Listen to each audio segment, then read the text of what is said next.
Hi there, my name's Ben and I like to read. Today we're going to be reviewing not quite our last in the mini-series of dissident literature. This is sort of the bonus round of it. We're going to be reviewing The Master and Margarita by Mikhail Bulgakov. So Mikhail Bulgakov was a Russian writer who was born in 1891. He died in 1940. So he came up around the Russian Revolution era and the early days of the Soviet Union.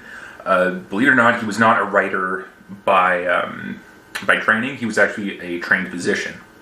But he decided that literature was his calling.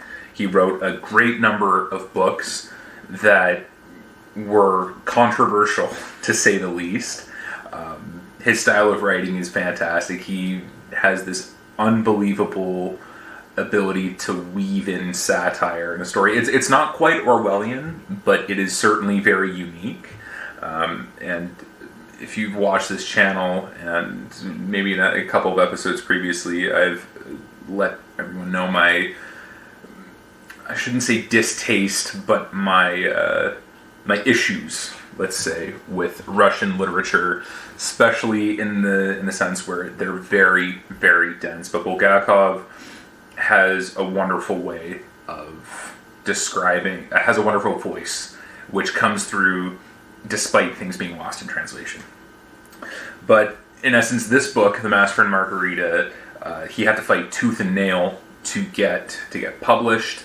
It wasn't published in his lifetime in the Soviet Union, and it had to be smuggled out of the country, even though there were some samizdat, or self-published underground versions of this book in circulation. Despite, like I said, despite being a trained physician, he decided that his calling was to be a writer, but because nobody would publish his book, because the censors found his work too offensive to the state, they relegated him to write plays. So he wrote a couple of nice plays, and I forget them off the top of my head. But again, even there, it was sort of it was teetering the line, so to speak, between full out libel and satire. And I mean, even at that time, as we've explored in previous episodes, the Soviet Union seems to be a very artistically insecure place. Not to say that they didn't have great art, it's just that the artists themselves weren't necessarily able to express themselves to the fullest. They had, again, because people like Samyatin, people like, Bulgakov, and others, Solzhenitsyn, were censored and unable to fully embrace their literary adventures. That's the best way to put it. Anyway, the book itself, The Master and Margarita, it tells the story of the devil himself, who is in Moscow for Walpurgis Night. So every year he has a ball, and he picks different cities around the world. This year it just so happens to be in Moscow. And in the days leading up to the ball, he decides to wreak havoc, inject a little bit of absurdity into the daily life of these Muscovites. And I mean, he's accompanied by a retinue of this giant tomcat who can talk. This really skinny ex-choir master, this fanged hitman, but he's only got one fang, this naked witch who so happens to be a vampire, and essentially they go on this complete romp. All hell breaks loose. They end up committing this one guy to an insane asylum, just because, again, he can't make sense of of the interaction. So he immediately goes to the police and says, "Oh my God, there's this person. He's predicted the devil himself is here." No, of course, no one believes him. They immediately put him into the insane asylum. But again, weaved within this sort of the story of the devil, there's the story of this gentleman by the name of the Master. And the Master is sort of like a snapshot. It's like Bulgakov. He's someone who has had to deal with censorship his whole career, who's been unable to get anything published, and his magnum opus is a story of Jesus Christ's crucifixion. So and of Pontius Pilate. So even though he, had written the book in the literary context of Jesus is just a mad wandering preacher, it was still deemed too offensive by the censors because the Soviet Union was officially atheist, and of course he couldn't bear to deal with that rejection, so he ended up retiring into this very same insane asylum where the first character gets committed. Margarita is the Master's lover, who left a loveless marriage to be with him, and she ends up, coming across the devil himself. He asks her to be hostess at this ball, and eventually the devil, Margarita, and the Master come together, and they're reunited. All the while, of course, there is sort of a flashback into, or I shouldn't say a flashback, it's more so like a reading of the Master's old manuscript of his story of Pontius Pilate, so you get transported back into, around 33 AD, around the crucifixion of Jesus Christ. And, the book itself, as it's written, again, it's been translated, I believe it's by, who's this by? I think it is Hugh Applin.